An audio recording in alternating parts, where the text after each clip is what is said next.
তোমাদের জন্য খালি এতগুলো বেশি ডাল দেওয়া হয়েছে। 6টা ডালের বেশি দেওয়া মানেই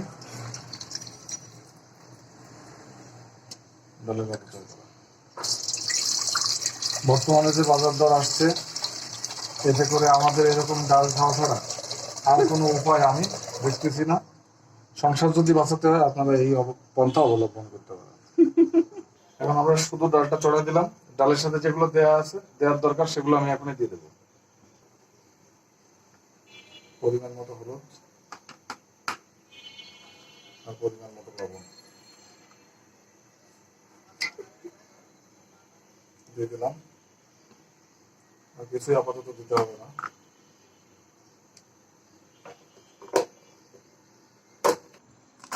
কাঁচা মশলাটাকে লম্বা লম্বা করে কেটে নিলাম। কেটে এটাকে নিয়ে সুন্দর করে দিতে হবে।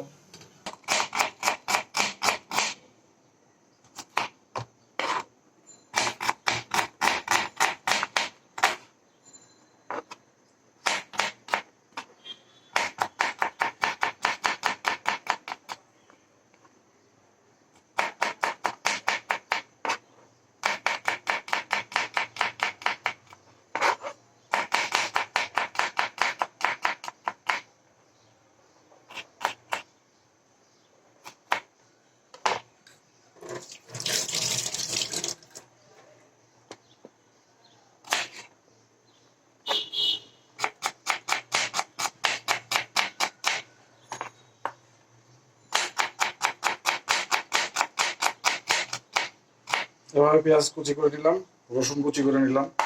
ডালের জন্য এগুলো খুবই গুরুত্বপূর্ণ, কারণ রসুন না দিলে পরে ডালের কখনোই ফ্লেভার ভালো হবে না। পরিমাণ মতো তেল দিয়ে দেন ডাল বাগার দেওয়ার জন্য। বাঙালি মানুষ যেহেতু আমরা, ডাল তো বাগার দিতেই হবে। হালকা একটুখানে এই করে নিয়ে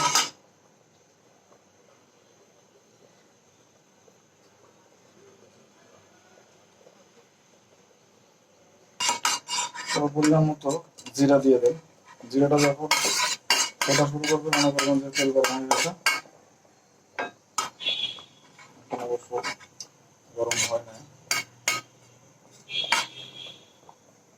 নেন্দুকেরা অনেক কিছু বলবে, কিন্তু এই রান্না কখনোই মনে করেন যে কারো বুদ্ধিমতো করবেন না।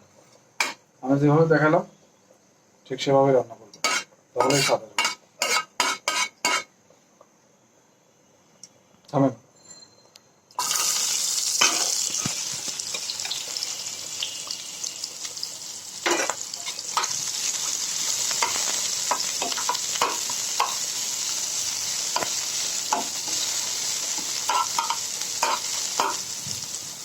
এখন হালকা বাদামি হয়ে আসতেছে।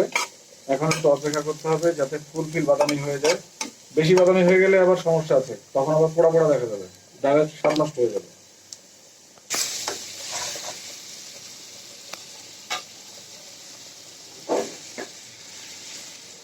বাগার দিয়ে চুলায় এই ডালটা বসায় দিয়ে